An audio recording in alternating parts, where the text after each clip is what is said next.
Seorang poluan muda dikubur hidup-hidup oleh sindikat penyalur TKW ilegal setelah penyamarannya terbongkar. Ia tengah menjalankan misi rahasia, menyusup ke dalam jaringan perdagangan manusia yang brutal. Tapi semuanya berubah ketika ia diculik, dipukuli, lalu dikubur hidup-hidup di tengah malam. Di ambang kematian, dengan oksigen yang semakin menipis, akankah ia berhasil diselamatkan?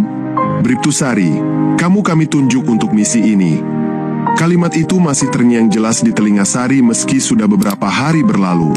Di ruang rapat kecil markas kepolisian, Kompol Arif, atasan langsungnya, menatap tajam ke arahnya. Tak banyak basa-basi. Ia tahu ini bukan tugas biasa. Ini soal hidup dan mati. Kita sudah lama mengintai sindikat penyalur TKW ilegal ini.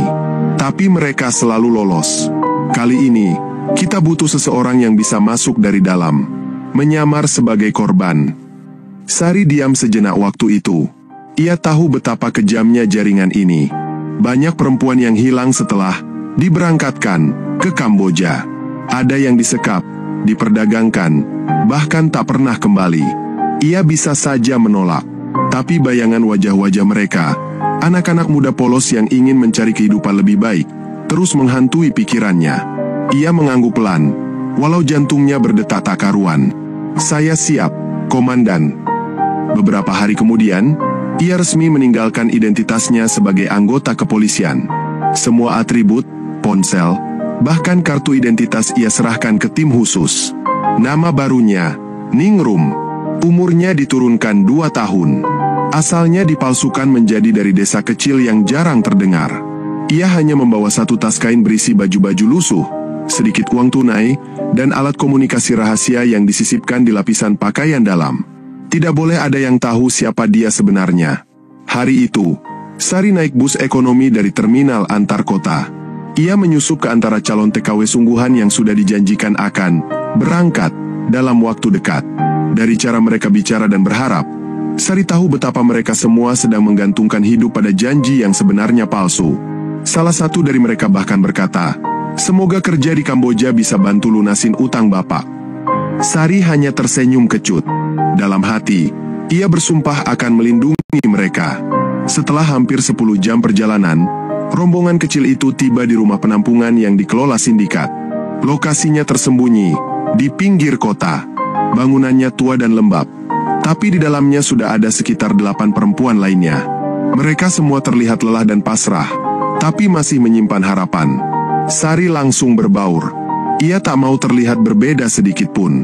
Ia ikut tidur di lantai, ikut mencuci pakaian sendiri, dan ikut antre saat makanan dibagikan 1 kali sehari. Satu hal yang membuatnya nyaris tak tahan adalah melihat langsung bagaimana mereka diperlakukan. Mereka dipanggil dengan nomor, bukan nama. Mereka tidak diberi penjelasan apapun soal pekerjaan yang akan dijalani. Hanya disuruh tanda tangan surat, tanpa diberi waktu membaca. Ketika salah satu perempuan menolak, ia langsung diusir dengan kasar. "Kalau nggak nurut, pulang aja. Tapi ongkos sendiri," teriak seorang pria berbadan besar yang tampak mengatur tempat itu. Sari mencatat semua dengan detail dalam pikirannya. Ia tahu waktunya terbatas. Tiap malam, saat semua orang sudah tertidur, ia menyelinap ke sudut dapur, lalu mengaktifkan alat komunikasinya selama kurang dari semenit. Cukup untuk mengirim lokasi dan keadaan terakhir. Ia tahu tak bisa terlalu sering. Sekali saja ketahuan, bisa berakibat fatal. Ia hanya berharap tim pengawas di markas terus memantau dan siap bertindak cepat bila situasi memburuk.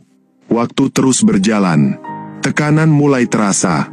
Setiap hari ada saja orang baru yang datang, tapi tak pernah kembali. Katanya sudah diberangkatkan. Tapi tak ada paspor, tak ada tiket, tak ada proses resmi.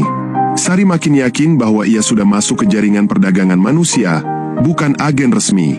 Beberapa pria misterius kerap datang malam hari, membawa tas besar dan mengobrol dengan suara pelan di ruangan tertutup. Meski tubuhnya mulai lelah dan pikirannya terus dihantui kemungkinan terburuk, Sari tetap tenang. Ia mengingat wajah ibunya, seorang janda tua yang selalu berdoa setiap malam. "Jaga diri ya, nak. Kalau merasa nggak sanggup, pulang saja." Begitu pesan ibunya sebelum ia berangkat. Tapi Sari tahu, ini bukan soal berani atau tidak. Ini soal menyelamatkan nyawa banyak perempuan yang tak tahu apa yang menanti mereka di negeri orang. Di balik wajah lesu dan langkah lunglainya, Sari menyimpan tekad baja. Ia tahu bahwa waktu penyergapan sudah dekat. Tapi ia juga sadar, jika identitasnya sampai terbongkar sebelum waktunya, semuanya bisa berakhir dalam sekejap, termasuk hidupnya. Sudah 5 hari Sari tinggal di rumah penampungan itu. Semakin lama, suasananya makin tak masuk akal.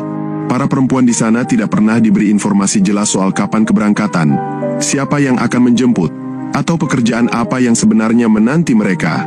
Satu-satunya yang pasti adalah perintah, diam dan patuh. Setiap kali ada yang banyak tanya, mereka langsung dibentak atau diancam akan dibatalkan keberangkatannya. Bagi yang sudah menyerahkan semua uangnya, ancaman itu terasa seperti mimpi buruk. Satu malam, Sari terbangun oleh suara tangisan pelan. Ia melihat Wati, perempuan muda yang tidur di sebelahnya, sedang menggigit kain agar tangisnya tidak terdengar. "Aku takut. Ningrum, kenapa kayaknya aneh semua ini?" bisiknya. Sari hanya bisa memeluknya. Di saat seperti itu, ia harus tetap berperan sebagai Ningrum. Tidak boleh terlihat seperti polisi. Tapi dalam hati, ia makin yakin bahwa apa yang mereka hadapi jauh lebih gelap dari yang dibayangkan. Keesokan harinya, 2 perempuan dari kelompok mereka dipanggil ke ruangan belakang oleh pria berkacamata gelap yang biasa datang malam-malam. Tak ada yang tahu apa yang terjadi di dalam. Tapi 1 jam kemudian, salah satu dari mereka keluar sambil menangis, dan satunya lagi tidak pernah kembali. "Sudah dijemput untuk berangkat duluan," kata petugas dengan nada datar. Tapi Sari mencium aroma busuk dari kejadian itu. Dia tahu ada yang tidak beres. Sari mencoba menyelidiki ruangan belakang itu malam harinya, tapi terkunci rapat. Ia sempat melihat bercak darah kering di lantai saat pintu sedikit terbuka tadi siang. Hatinya berdegup kencang. Ia tahu harus segera mengirim sinyal ke timnya. Tapi alat komunikasinya hanya bisa aktif sekali sehari, dan waktunya belum tiba. Ia kembali tidur dengan mata terbuka, berjaga-jaga kalau ada kejadian mendadak. Hari ke-6, ketegangan memuncak. Salah satu perempuan, yang bernama Rika, ketahuan mencoba kabur lewat jendela kamar mandi. Tubuhnya ditemukan di kebun belakang, penuh luka, lemas, dan nyaris pingsan. Petugas jaga memukulinya di depan semua orang, agar jadi pelajaran. "Yang berani kabur, nasibnya kayak gini," teriak mereka. Semua perempuan lain ketakutan, termasuk Wati. Tapi Sari tidak hanya takut. Ia mulai memikirkan bahwa kalau ia tidak bertindak cepat, ia juga bisa bernasib sama. Sore harinya, Sari akhirnya mendapat kesempatan untuk menyelinap ke belakang rumah. Ia pura-pura membuang sampah, lalu cepat-cepat mengaktifkan alat komunikasinya di balik tumpukan jerami. Ia berhasil mengirim lokasi terbaru dan 1 pesan pendek. 1 hilang, 1 dipukuli. Percepat aksi. Setelah itu, ia kembali ke dalam rumah dengan dada sesak. Waktu mereka hampir habis. Tapi malapetaka datang lebih cepat dari dugaan. Malam itu, saat semua perempuan sedang makan malam, seorang pria dari sindikat memanggil Sari ke dapur. "Ningrum, kamu kesini sebentar." Nadanya lembut, tapi matanya curiga. Sari merasa jantungnya langsung turun ke perut. "Ada apa, Pak?" tanyanya pelan. Pria itu tidak menjawab. Ia hanya menyuruhnya ikut, dan pintu dapur pun ditutup rapat setelah mereka masuk. Di dapur, 2 pria lain sudah menunggu. Salah satunya membawa tas kecil milik Sari. Isinya sudah berantakan. "Kamu siapa sebenarnya?" tanya salah satu dari mereka sambil menunjuk alat kecil yang mereka temukan, alat komunikasi yang disembunyikan. Sari membeku. Ia tahu, penyamarannya telah terbongkar. Dalam sekejap, kedua pria itu langsung mendorongnya hingga jatuh. Mulutnya ditutup, tangannya diikat, dan kepalanya dipukul hingga pandangannya mengabur. Dalam kesadaran yang setengah hilang, Sari sempat mendengar mereka berdiskusi. "Kita nggak bisa nunggu lama. Kubur aja sekalian malam ini sebelum polisi datang." Kalimat itu menghantamnya seperti palu. Di tengah gelap dan rasa sakit, hanya satu yang ia pikirkan. Apakah timnya sempat menerima pesan terakhir itu? Dan apakah ia masih punya waktu? Tubuh Sari diseret keluar dari rumah itu, menuju tempat yang ia sendiri tak tahu di mana. Tanah basah, malam sunyi, dan rasa takut menyelimuti semuanya. Ia tidak bisa bergerak, tidak bisa berteriak. Tapi satu hal yang belum mati dalam dirinya, harapan. Malam itu begitu sunyi.